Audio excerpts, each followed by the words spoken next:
d'entendre Dr Wafa Berri dans le cadre du séminaire de Ouad. Donc c'est aussi une bonne occasion de l'entendre. Et donc elle va nous parler sur le thème français et francophonie au sud Liban, Casa Bint Jbeil. Et donc c'est une conférence d'une demi-heure qui sera suivie de 10 minutes de questions. Merci Véronique. Bonsoir à tous. Ça, c'est un tableau de Nizar Daher, un fameux peintre libanais qui date de 2019. Sa dernière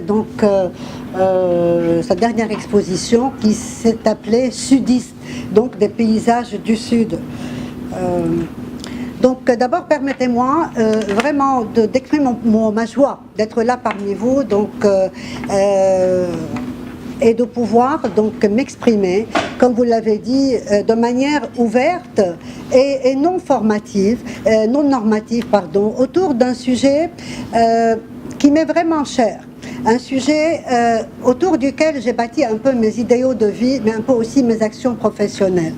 Je voudrais remercier bien sûr ceux qui ont organisé cette rencontre en dépit de la confusion que vit donc notre université, notre pays, une confusion socio-économique et voilà donc notamment je remercie Dr Lubna Dimashi, Madame Véronique Traverso, Dr Amani Sabra, évidemment à l'AUF, l'Institut français pour leur présence et tout le monde.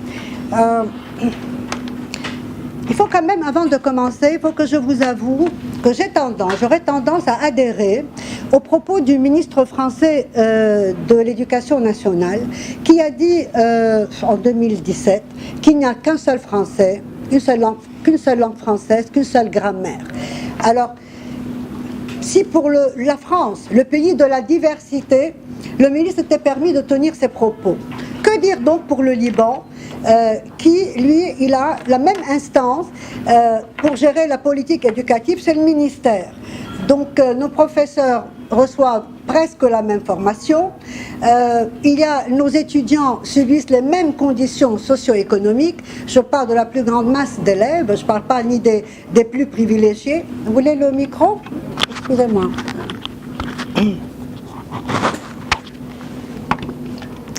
Pardon. Allô? Allô? Oui.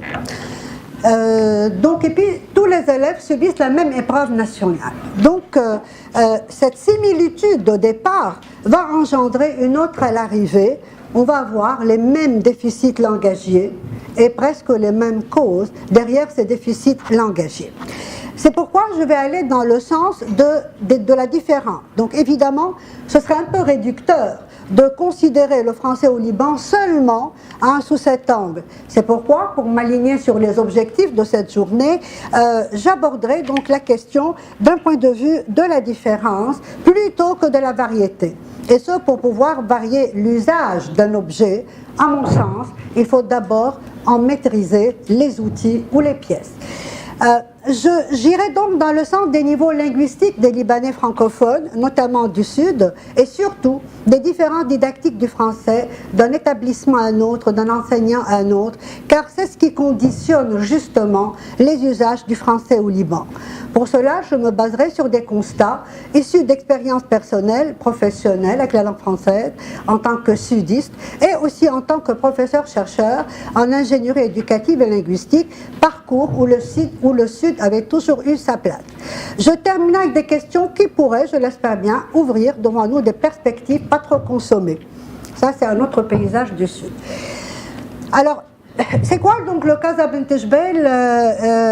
Il est donc à la Muhafada de Nabatieh, situé donc au sud, à l'est du Casa de Saïda et du Casa de Tyr, à l'ouest de la montagne Jabal Cheikh Mont Hermon, frontière naturelle entre le Liban, la Syrie et la Palestine. Le Muhafada de Nabatieh regroupe un total de 4 fédérations de municipalités, dont à peu près 116 municipalités en 4 Casa, Bint Jbeil, Hasbaya, Marjayoun et Nabatieh. Le Casa de Bint Jbeil est l'un des 4 Casas du Muhafada de Nabatieh. Il est délimité par le Casa de Tyr au nord et à l'ouest par le Casa de Marjayoun à l'est. Le centre administratif s'étend donc sur une superficie de 336 km², et le centre administratif du Casa, c'est la ville de Bint Jbel, qui est également le centre administratif de la Muhafaza. Alors, ce Casa compte autour de 60 000 habitants, dont une très bonne partie habite à Beyrouth, donc à la banlieue sud. Ils sont à majorité, vous l'avez deviné, des musulmans chiites. Alors, combien d'établissements? Il y a suffisamment d'établissements qui couvrent ce Casa, entre établissements gratuits, établissements privés, entre établissements seulement francophones, seulement anglophones. Donc, il y a, je dirais, le nombre d'écoles plus ou moins nécessaire, et je ne vais pas trop m'attarder sur les chiffres parce que je vais un peu parler donc de la qualité de ce français. Madame Dumas ce matin donc, nous a donné un parcours formidable sur donc, les données chiffrées de l'enseignement du français. Alors, quel rapport général ont les sudistes au français? D'abord, il faut savoir que le Sud relève d'un environnement socioculturel marqué historiquement et géographiquement par les frustrations économiques, politiques, sécuritaires, sociales. Le Sud entretenait, attention à l'imparfait, entretenait avec la langue française des rapports difficiles, rejet, incompréhension mutuelle. Plusieurs générations d'élèves rejetaient d'office la langue française, jugée inaccessible. Pas pour nous, ils disaient. Alors, ils cherchaient à compenser avec les matières scientifiques qui leur permettent d'intégrer les universités, et beaucoup de Libanais, avec un niveau en français qui laissait vraiment à désirer, ont terminé des études universitaires brillantes à l'université libanaise, ont fait un doctorat et qui sont revenus enseigner à l'UL en dépit de cette langue française qui boitait. Alors, qui sont les opérateurs de la francophonie au Sud? Ce sont donc les écoles francophones, évidemment, les enseignants de français, instituts français régionaux, les centres culturels régionaux, centres de remédiation, ministère de l'éducation, évidemment, la présence de SOS chrétiens dans la plupart des villages de la région, tels que Hormesh, Aïnebel, Kaouza et Debel. Cette association vise à aider les élèves à parler français en utilisant diverses activités ludiques. L'école normale est située à Bint Jbel et le centre culturel français est situé à Tebnine, et je salue sa directrice qui n'a pas pu rester pour l'après-midi parce qu'elle a beaucoup dynamisé le français dans la région aussi. Alors organise des sessions d'enseignement et de formation pour les enseignants en insistant surtout sur la pratique du français. Évidemment, les soldats de la FINUL aussi sont en train de jouer un rôle pour ce retour, je dirais, vers la francophonie. Alors, qui apprend le français au Sud? Je ne sais pas, vous allez peut-être le remarquer, des fois je vais dire Sud, des fois je vais dire Casa Bint Jbel. Personnellement, j'aurais tendance à dire au Liban, parce que vous allez voir, donc un long parcours dans la recherche m'a prouvé que presque tous les problèmes de tous les Libanais, quelle que soit leur région géographique, sont presque identiques, je dirais presque. Donc il y a les classes régulières, écoles publiques et privées, la proximité donc géographique de personnes d'origine francophone ou qui ont vécu en Afrique ou autres pays francophones et qui sont rentrés définitivement au Liban. Leurs enfants fréquentent les écoles francophones. Ou bien c'est des personnes aussi à la formation francophone qui veulent perpétuer cette tradition en famille, à leurs enfants, donc ils vont les pousser à apprendre le français. Il y a aussi les classes non régulières. Maintenant, ça commence à se développer, mais vraiment des parcours donc parallèles à l'école régulière, mais qui commencent aussi à donner des résultats plus ou moins sensibles au niveau des représentations et autres, et de la maîtrise de la langue.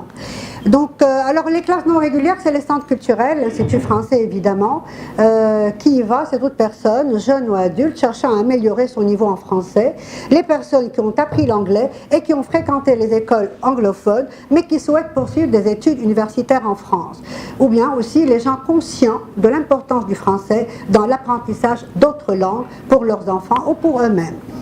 Les motivations actuelles, donc, elles sont surtout professionnelles, n'est-ce pas, pour commencer. Donc, le bilinguisme augmente les chances de travail, les parents le savent déjà.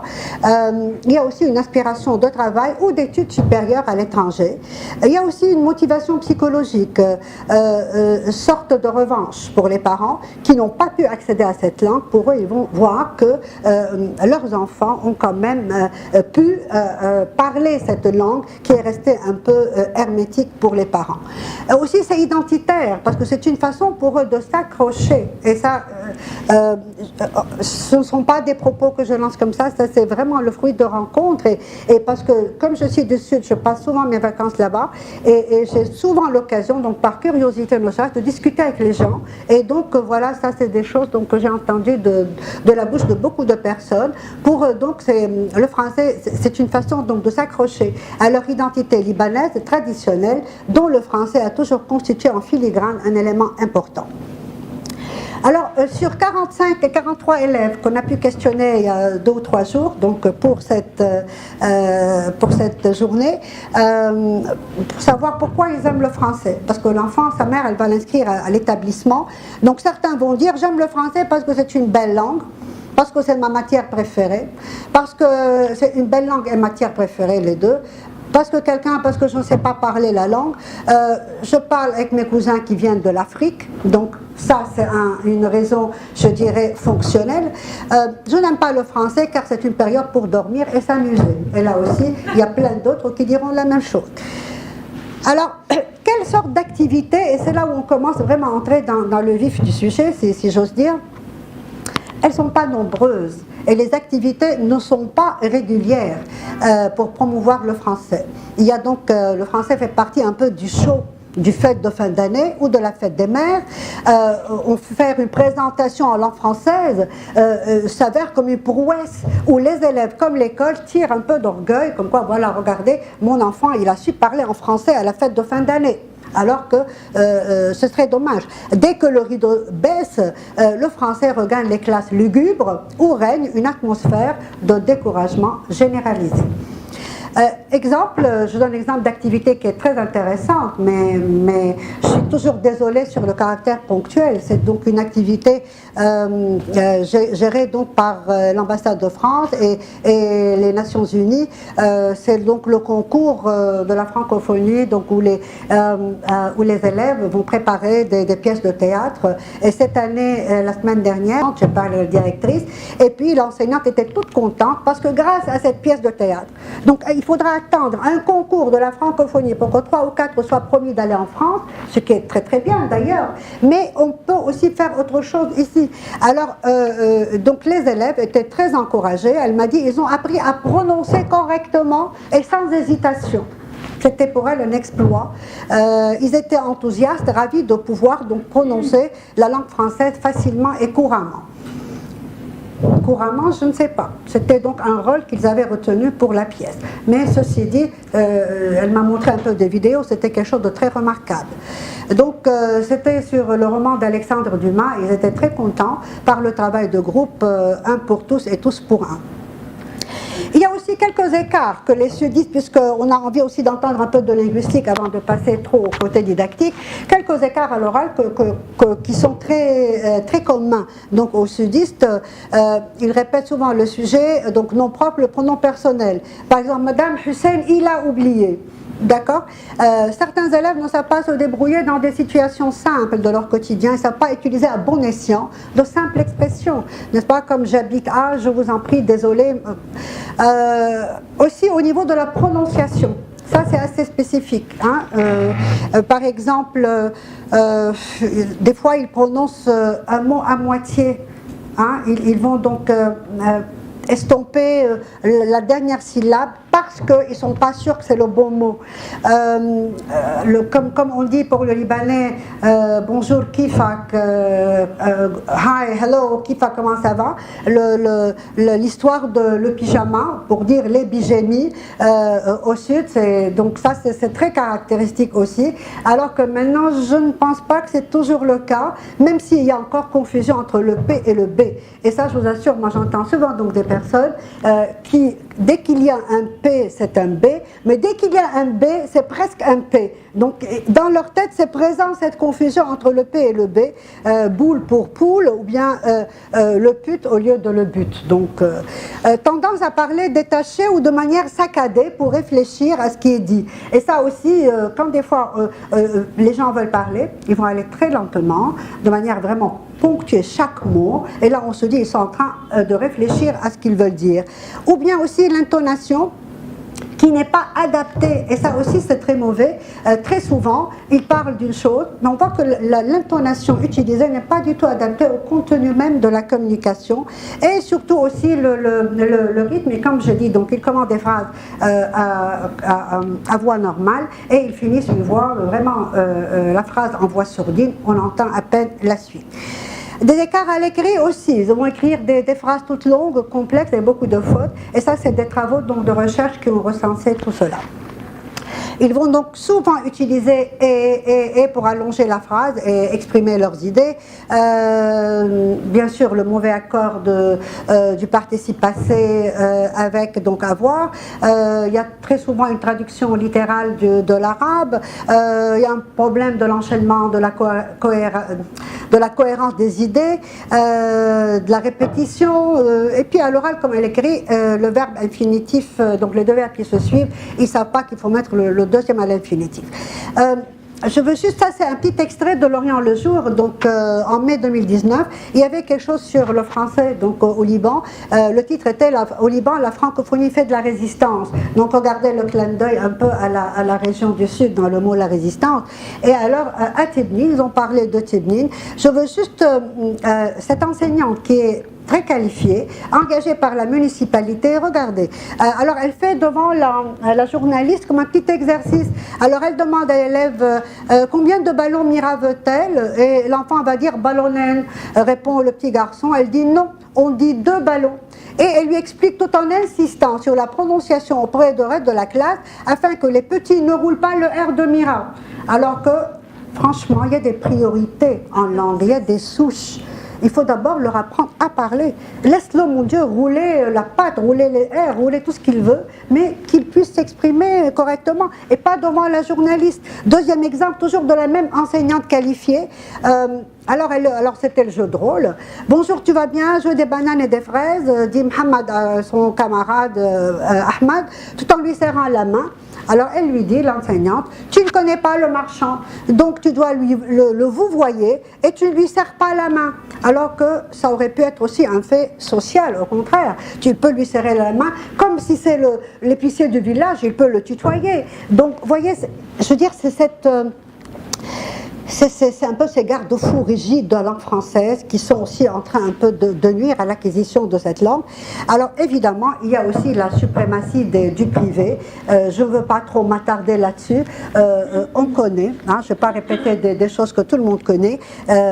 Évidemment, le privé au Liban, il a beaucoup d'autres moyens et possibilités de faire mieux que les écoles publiques, hein, au niveau donc du matériel, de la formation des enseignants, du contrôle, des salaires plus élevés, de la logistique, de la motivation des apprenants, des activités diverses, etc.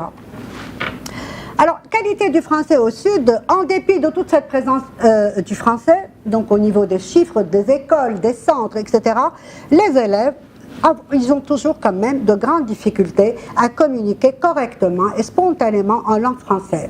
Certains même en souffrent, hein, ça peut arriver jusqu'à la souffrance. Les parents aussi ont du mal à suivre leurs enfants sur le chemin pénible du français.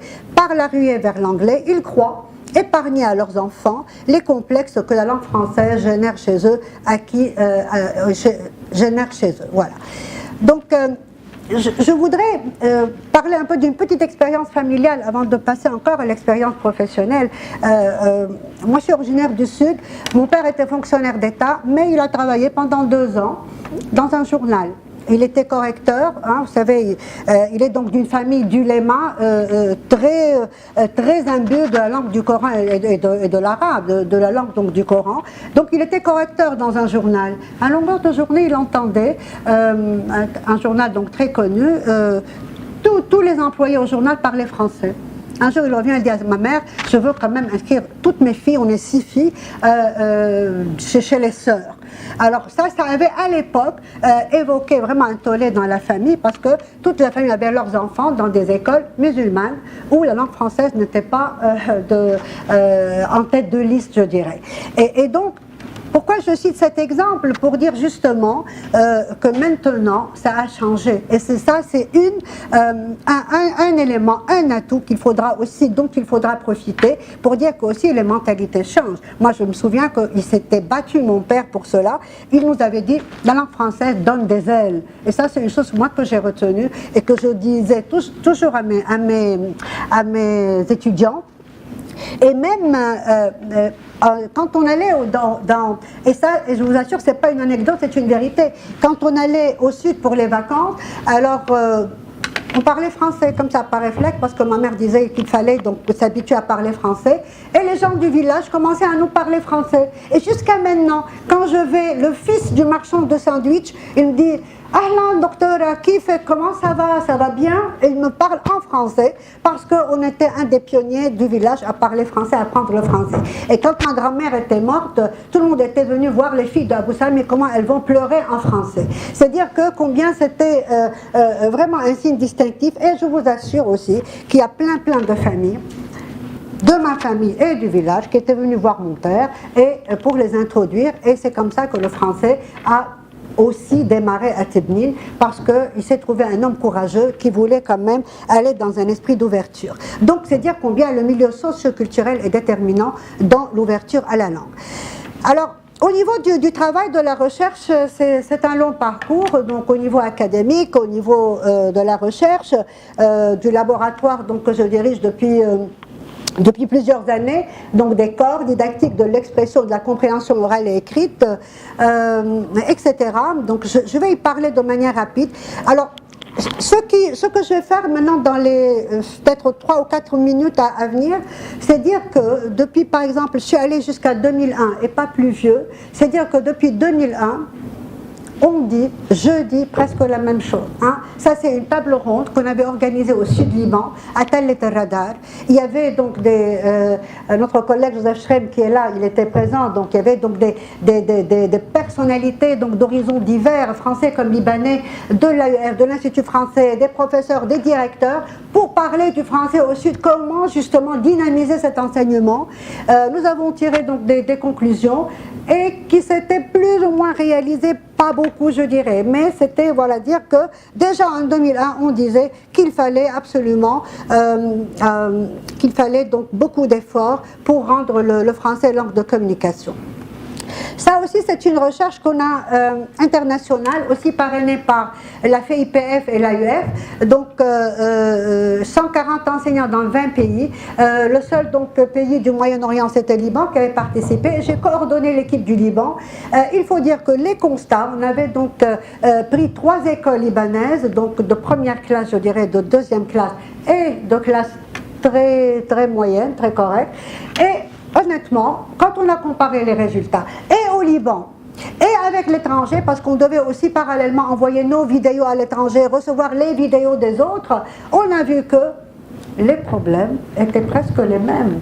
Hein, donc ça c'était depuis 2001-2007. Alors quand il y a des problèmes, le milieu social décourageant, l'absence de l'autonomie, le français est une matière et pas une langue de communication, elle n'existe pas en dehors de la classe, hétérogénéité des niveaux, aucun souci de pédagogie différenciée, travail systématique sur l'oral est absent. Nous avions filmé, je me souviens qu'une fois, on avait filmé autour de 20 séances de français, et puis un jour le caméraman me dit voilà, voici vos vidéos.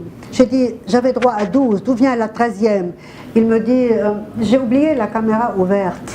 Malin comme il est. Alors j'ai vu la caméra quand elle était donc supposée être fermée, il fallait voir les pratiques, il fallait voir l'enseignante. La pauvre, donc, elle avait joué du grand cinéma quand elle était vraiment, vous savez que la caméra donc fonctionnait quand elle faisait des efforts de faire participer la classe, de dynamiser, etc. Mais dès que, alors il y avait certains délaissés dans la classe, elle ne s'intéressait plus, et puis elle criait, donc c'est dire que aussi il n'y a pas de la spontanéité, n'est-ce pas, dans les pratiques de classe comme il faut. Parler du rapport final du dispositif national d'évaluation, Madame Dati en a suffisamment parlé, Madame Dumas, pardon, excusez-moi, Madame Dumas en a suffisamment parlé ce matin, mais juste une petite remarque, les résultats du DNE, comme les résultats du CK, comme les résultats des recherches précédentes, continuent à dire la même chose.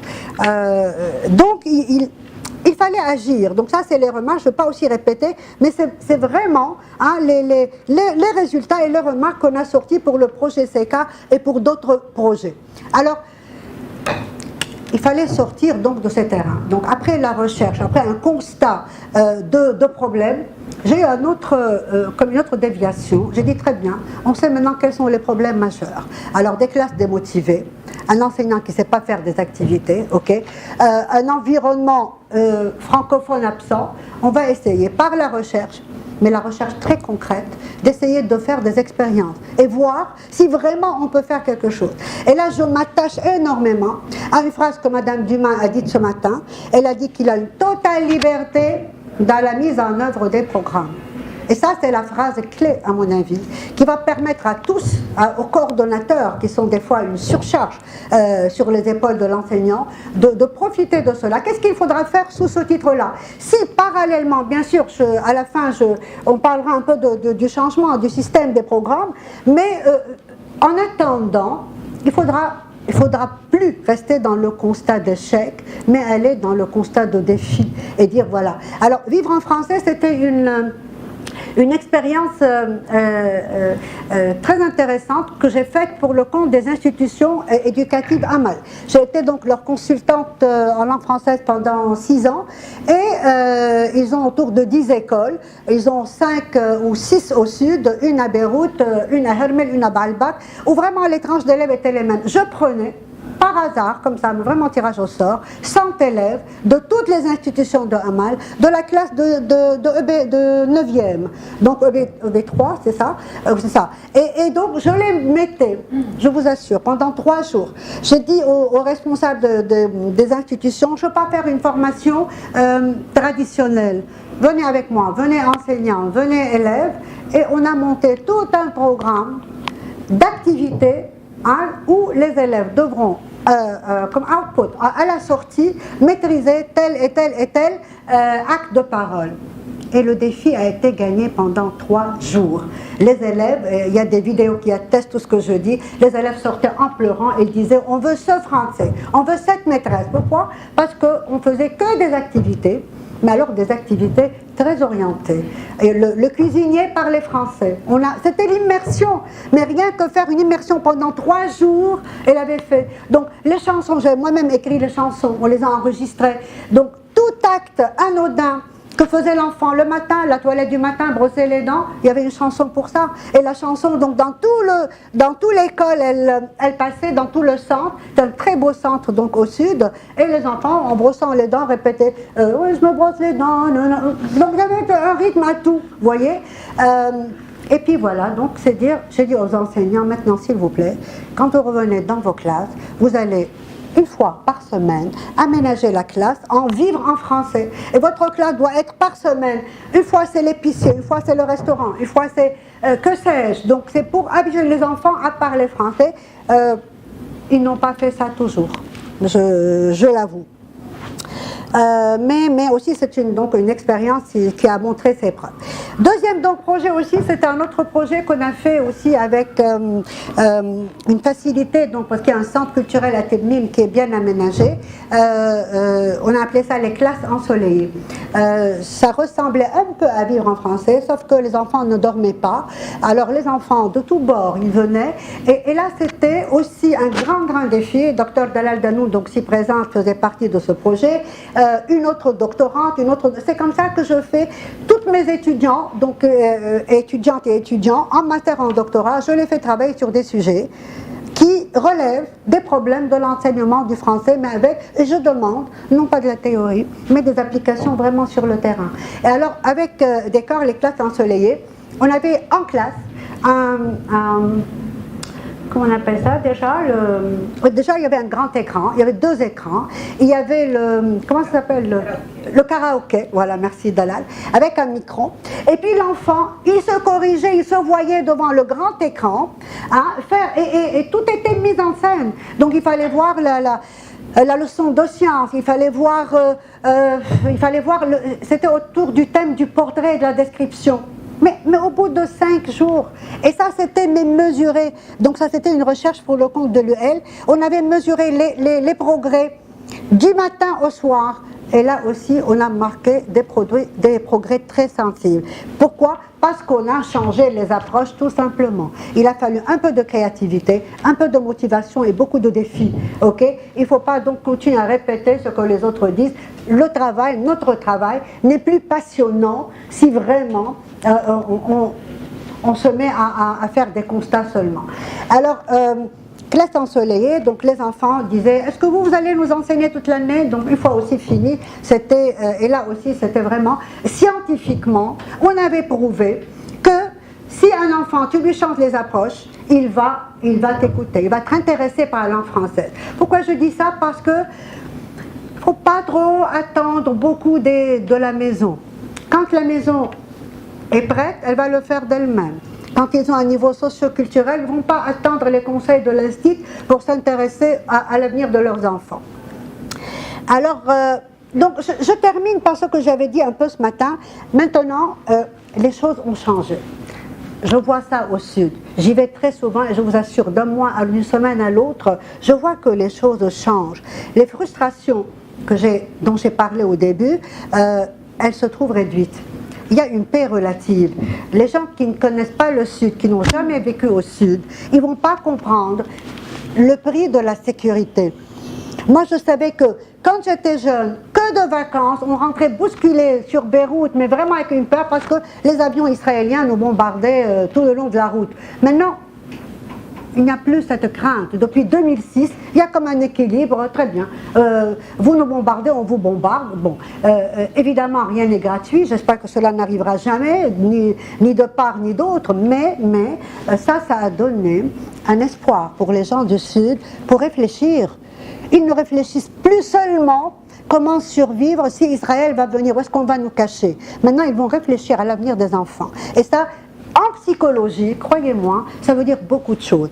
Alors, l'économie aussi, elle est plus florissante. Il y a, par exemple, on trouvait au Casa Bint Jbel avant, peut-être, un boulanger, maintenant vous allez en trouver 10. Et ces 10, donc, ils vont gagner un peu plus d'argent et ces 10 vont essayer de donner à leurs enfants la meilleure éducation. Également, il y a un développement des institutions éducatives chiites. Donc avant, il y avait quelques écoles, il faut bien dire les choses comme elles sont. Le français n'était pas très bien enseigné dans ces écoles. Maintenant, je suis très étonnée cette année de voir mes étudiantes à l'université, en master, avec un niveau, mais vraiment très, très fluide, en français et en anglais. Et j'étais curieuse de savoir de quelle école vous venez. Excusez-moi, c'est des filles toutes voilées, donc très, très musulmanes par la forme. Et elles disaient, on vient de Al-Mustafa, de Al-Mahdi, des institutions Amal. Aussi, c'est dire que ces écoles qui ne présentent plus une divergence. Avant, il y avait une opposition quand même. Il y avait une association entre l'Occident, qui nous veut du mal parfois, et sa langue et sa culture. Non, maintenant il y a une lucidité totale, il y a une séparation donc, entre ce que l'Occident veut faire comme complot et ce que nous, on a envie d'apprendre de la culture et de la langue de l'Occident. Donc les représentations sont très positives, les parents sont très avisés, beaucoup plus avisés qu'avant, et dans les villages, il y a une chose qui n'existe pas à Beyrouth, c'est la compétition entre les gens du village, c'est-à-dire celle-là dit ouais tu sais moi mon fils il a pris, tout le monde se connaît, et cette compétition même fait aussi que les parents font de leur mieux pour que leurs enfants maîtrisent donc la langue étrangère ou la langue française en l'occurrence. L'éducation nationale aussi, il faut bien le dire, même s'il y a des choses encore à faire, mais elle a fait beaucoup d'efforts par rapport aux années précédentes. Tous les projets donc, qui sont en train de se faire à gauche, à droite, par l'Institut français, par l'ambassade de France, qui aident donc les centres culturels, les instituts culturels dans les régions. Et donc il n'y a plus cet hiatus linguistique qui était autre face de l'hiatus social. C'est très réduit. Maintenant, ce que j'appelle donc des familles très moyennes, elles osent espérer apprendre les langues étrangères, maîtriser le français, etc. Donc le niveau de langue française n'a pas pu tirer profit de ce changement jusqu'à maintenant parce que les pratiques en vigueur n'aident pas vraiment à la maîtrise de cette langue. Il faudra donc repenser l'enseignement du français à agir, rappeler que le sous-développement linguistique, bien sûr, il va risquer fort d'altérer un développement tout court de jeunes et de leur niveau professionnel et de leur famille future et de leurs milieux sociaux. Donc les questions de la fin, et ça c'est des questions auxquelles vraiment je suis confrontée donc chaque jour de ma carrière. Je dis, tous les Libanais devraient-ils continuer à apprendre le français de la même façon, à partir des mêmes référentiels? Quelle place donc des technologies dans l'enseignement? Les espaces de travail doivent-ils changer? Il y a le modèle de l'école. Moi, je me souviens dans nos expériences donc, de classe ensoleillée ou bien de vivre en français, la forteresse de Tibnine était un lieu de leçon. Le théâtre était un lieu de leçon. La cour, le zoo de l'école. Donc, il fallait adapter à chaque situation d'apprentissage ou d'enseignement un espace qui lui est adéquat. Donc, on ne peut pas... l'enfant, il est très intelligent. On ne peut pas le leurrer tout le temps, le garder entre quatre murs et lui dire allez, traverse les frontières et va. Il faut aussi, il est concret, l'enfant est pragmatique, il est concret. Il faut aussi le déplacer un peu de ses zones de travail. Donc, je parlais un peu du cadre européen commun de référence pour les langues, qui fut comme une révélation pour l'enseignement des langues. Mais je me demande parfois si cette révélation n'est pas devenue elle-même la norme et si ça n'a pas tué un peu la créativité des Libanais pour contextualiser leur enseignement. Parce que pour nous, c'est fini, c'était ainsi soit-il. C'est vrai, le cadre européen est un outil très précieux. Moi-même, j'en parle, moi-même, je le suis. Mais est-ce que justement, il ne faut pas penser à autre chose pour des élèves? Parce que tout simplement, on ne peut plus continuer la politique de l'autruche et dire ouais, ils ont de mauvaises notes au brevet libanais ou au bac libanais, mais attendez, le profil d'entrée déjà n'était pas le même. Ok, Heda, il vient du privé, l'autre du public, celui-ci du public qui est moyen, mais l'autre les parents sont, etc. L'autre il vit à la charge de l'assistante sociale, mais celui-là, donc aucune différence. Donc ce qui fait échouer nos élèves, c'est encore notre façon de nous entêter dans cette façon de dire, il n'y a qu'une seule façon d'enseigner le français. Alors, il faudra peut-être aller par niveau. Donc, ce qu'on dit, pourquoi on apprécie autant le cadre commun de référence? Parce que justement, il a classé des niveaux de langue. Okay. Quand on fait des niveaux de langue, on va comme ça être sûr de construire le bagage linguistique de l'enfant, mais aussi des niveaux de langue, peut-être selon les possibilités, n'est-ce pas, régionales, etc. En 1900, je ne sais pas quelque chose, j'avais dit ça dans un colloque de l'AUF, aussi on m'avait dit, ah ouais, tu veux faire la distinction maintenant entre les Libanais ils sont un, c'est un seul, tu veux diviser les Libanais? J'ai dit non, il faut être sincère et voir vraiment les choses en fait. Les enseignants de français ne savent pas faire de la remédiation. Et là aussi, j'ai maintenant une doctorante qui veut travailler avec moi. Je lui ai dit d'accord, à condition, tu vas travailler sur la remédiation, rien que cela. Mais voir vraiment comment elle s'organise, comment elle se fait. Donc les activités ne doivent-elles pas être le cœur de l'enseignement et non pas ses accessoires? Ça aussi c'est une différence capitale pour les activités. Moi je termine par une phrase pour dire que la langue française a encore le temps, pas beaucoup, pour tenir un rôle essentiel, non seulement dans le développement pluriculturel et économique du Liban, mais aussi dans la cohésion nationale et internationale des Libanais si elle est correctement apprise. Une autre image dessus. Voilà. Merci de votre attention. pas évident de résumer tout ça comme ça rapidement, mais j'espère que j'ai été quand même claire. Merci, Dr. Wafa, merci pour cette présentation. Donc, voilà, les questions. La parole est à vous. Bonjour, merci pour cette présentation très enrichissante, surtout pour moi. En fait, moi, je viens à Bernège. Je suis doctorante et je travaille sur les variétés du français parlé au Liban, à Lyon 2. Donc, vraiment, j'ai trouvé cette intervention très intéressante parce que je me demandais toujours pourquoi j'étais en fait scolarisée aussi dans une école des sœurs, mais c'était au sud. Donc, je trouve la différence entre les écoles des sœurs au sud et à Beyrouth. Donc, un élève ou bien en maternelle qui a commencé son école au sud ne parle même pas le français. Alors, par exemple, mes cousines qui sont ici à Beyrouth, elles parlent le français dès qu'elles étaient petites. Ok, donc je me demandais toujours pourquoi cette différence entre le sud et Beyrouth. Et je pense que c'est je ne sais pas si c'est le niveau des professeurs, le niveau des enseignants, ou bien c'est toujours en fait les sœurs qui demandent de rester dans le cadre scolaire, de ne pas sortir, de ne pas faire des activités extrascolaires, des activités orales, pour vraiment terminer le programme. Oui, le programme scolaire. Donc je voulais juste faire ce petit point. Ça dépend de chaque école. Ça dépend de chaque école, mais ce que j'ai dit, les activités sont accessoires. Elles ne sont pas encore au cœur même du programme. Il faudra monter, quand on dit approche actionnelle, approche par tâche, mais la tâche pour faire quoi? Il faut qu'elle parte d'un projet, justement. Il faut qu'elle parte d'une activité, une activité qui a des objectifs très, très précis et très particuliers. C'est très simple. Pourquoi un enfant de 3 ans, quand il va à l'école, il sait déjà parler arabe et communiquer avec sa maîtresse? Mais rien qu'à transposer ce modèle, c'est-à-dire parce que sa mère, elle lui parle arabe, il entend son père parler arabe, etc. Vous savez, on avait reçu des vidéos de l'Espagne, de l'Afrique, entre autres, donc une classe de 100 élèves.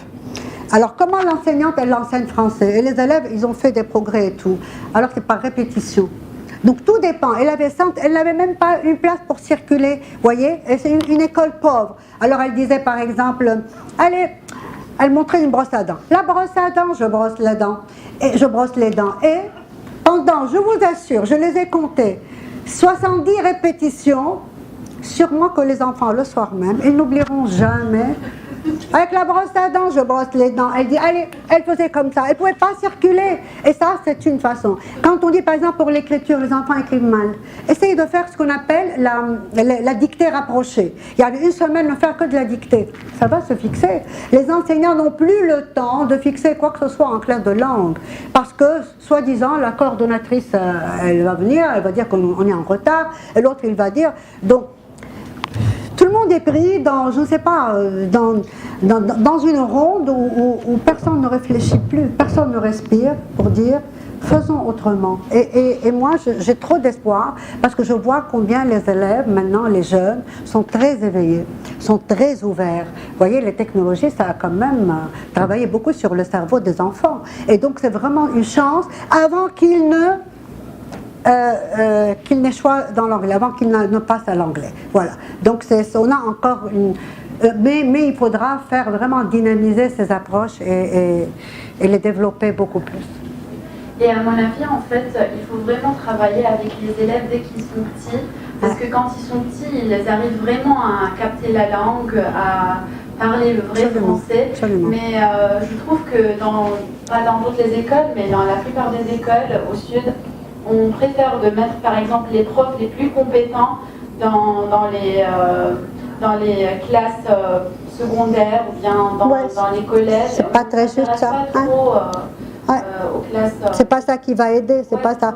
Mais il faut savoir se créer son environnement francophone. Moi, je vais vous dire une chose. J'ai acheté des plaquettes à Paris, place de l'Opéra, Saint-Germain-des-Prés. Je les ai mis un peu partout, en allant vers le jardin de ma maison, à côté. Alors, les gens maintenant qui viennent, place de l'Opéra, qu'est-ce que ça veut dire quoi? Et je commence à expliquer, vous voyez. J'ai créé un comme ça, parce que j'aime ça, tout simplement, tout bêtement. Mais quand les gens posent des questions, tu es en train de leur offrir une petite culture francophone quelque part, et je leur explique pourquoi Saint-Germain-des-Prés, qu'est-ce que ça veut dire, etc. Ouais.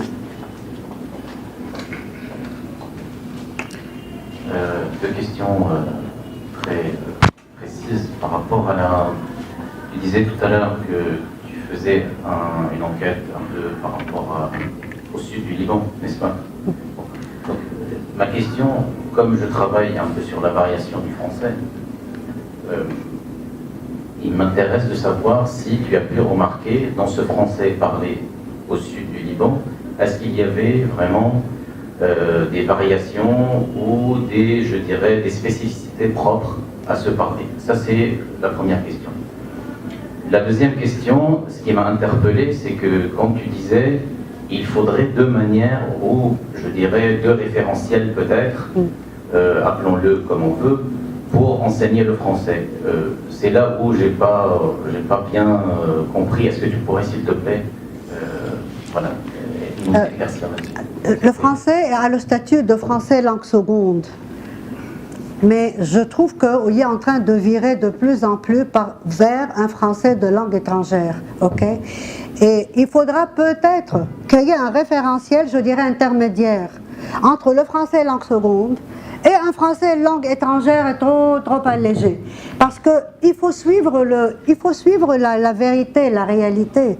On ne peut plus être dans une sphère différente de celle de nos élèves et nous lamenter après de dire ils ne savent pas, ils n'ont rien compris, ils ne savent pas s'exprimer. Donc il faudra tout essayer. Peut-être ce que je dis, Dr Ali, n'est pas très valable, attention. Mais il faudra sortir du constat d'échec. Okay? Donc les enfants n'ont pas les mêmes capacités d'apprendre une langue. Donc ça vient de la maison, de l'école, du matériel, du professeur, du directeur.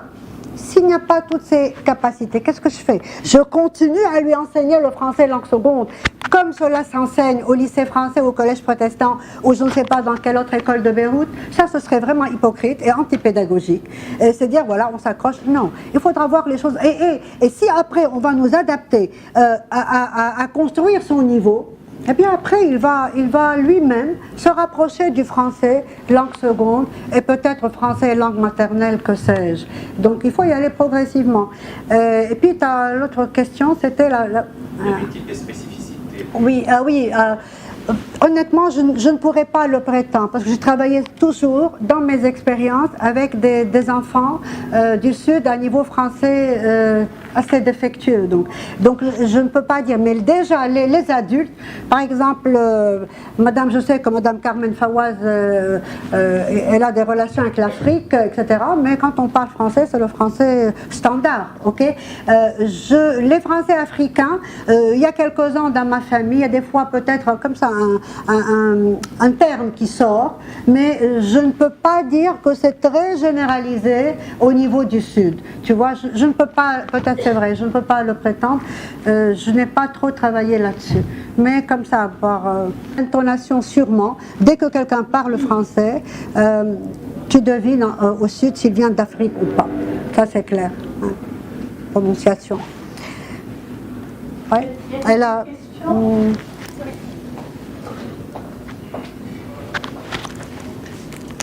merci d'abord pour cette intervention, cet exposé, ces données et cette réflexion aussi sur le français au Sud.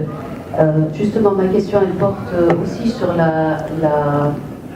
peut-être la singularité du français au Sud par rapport à l'Afrique, par rapport aux relations avec l'Afrique. Vous avez parlé de l'international et de l'Afrique lorsque vous avez parlé des opérateurs de la francophonie dans le Sud, mais plutôt le contexte avec les enfants d'Afrique qui viennent et qui sont scolarisés dans les écoles qui enseignent le français.